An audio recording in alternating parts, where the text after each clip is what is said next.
From Omro down to Mayville, from Rosendale to the Ledge, and everywhere in between, it's time to get you caught up on everything happening in the Flyway Conference. This is the Flyway Focus Sport Report, your home for the best whip-around coverage of your favorite local teams. Now, with all the latest, here's Jordan King. Good Friday morning to you. Conference night last night in boys hoops, and Laconia saved its Flyway hopes with a big comeback win. The Spartans were down by as many as 15 inside the final 10 minutes against Lemira, and Laconia came roaring back to take a late lead. Lemira had a look at the buzzer, but Jackson Gable's floater missed. During one stretch in the second half, the scoring run was 19-5 for Laconia. Nick Blank helped spark the run with a three and a pair of drives to the rim. Here he is, post-game. I hit a three late in the game, and I think that just turned everything around. We switched into zone. We caused them to have a lot of turnovers and just went on from there. Cam Smith back in the lineup last night, bouncing back quickly after his injury at WLA last week. Smith was excellent, as he usually is defensively, where he recorded 5 steals and at least another 5 deflections. Coach Dylan Wirtz. Crazy to see him playing tonight because we thought the worst, last Friday, and who knows, and all of a sudden he's out there, gets everything cleared, and I don't know how many steals, but it seemed like 10 down the stretch there, and we scored on all of them, or majority of them, and then you're right back in the game. Ethan Pino led Laconia with 19. Blank had 16. Lemira, meanwhile, got 18 from Keegan Kell and 12 from Charlie Cole. Those two sophomores combined to hit 10 threes on the night.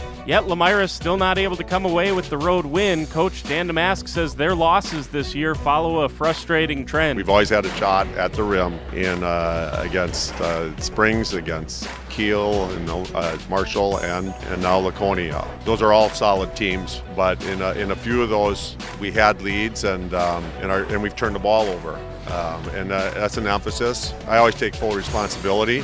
This one's harder, though, because it's been such an emphasis for us. Laconia also able to hold Lemira's Jackson Gable scoreless in the game. Gable had been averaging north of 16 points per game. Elsewhere, league-leading Springs now has a 2-game cushion atop the Flyway. The Ledgers beat North Fondy 71-42. Emmett Hune had 15. Noah Mowell finished with 12.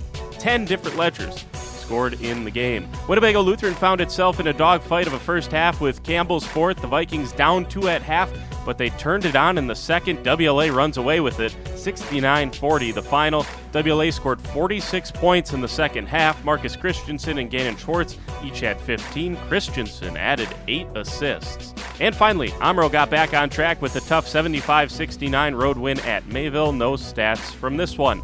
The Lone Conference girls game last night was between WLA and Omro. The Vikings held Omro to just 12 second-half points, but the hole was too big to climb out of, and Omro escaped with the 53-47 win.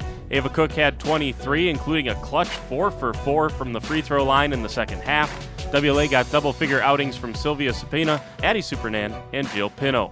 North Fondy's girls had a non-conference game. They beat up on winless West Bend East 51-35. No stats reported once again.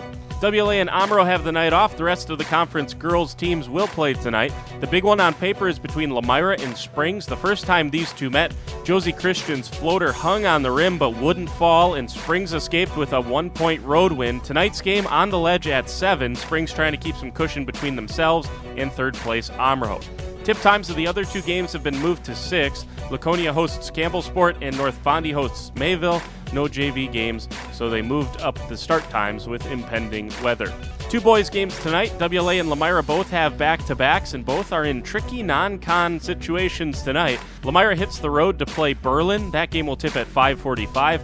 Lemira will be the 5th Flyway team to play Berlin this year. And WLA hosts Oakfield tonight. Similar for the Oaks, they've made their way through most of the Flyway in non-conference action this year. That game set to tip at 7:15. And it's also regional night in girls wrestling. Lemira's girls are at Kewaskum. Omro and Laconia's girls go to Beaver Dam. And the rest of the Flyway, Campbellsport, WLA, and North Fondy Springs, are at Cedar Grove, Belgium. Campbellsport's Ireland Woolheather and Emma Batzler are both ranked according to the Wisconsin Grappler rankings. It's the first time the girls have had a regional round in the history of the WIAA.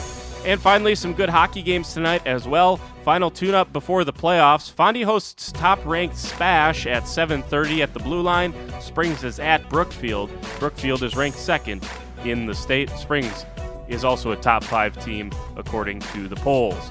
That's it for today. Back in the morning, break it all down for you. For the Flyway Focus Sports Report, I'm Jordan King.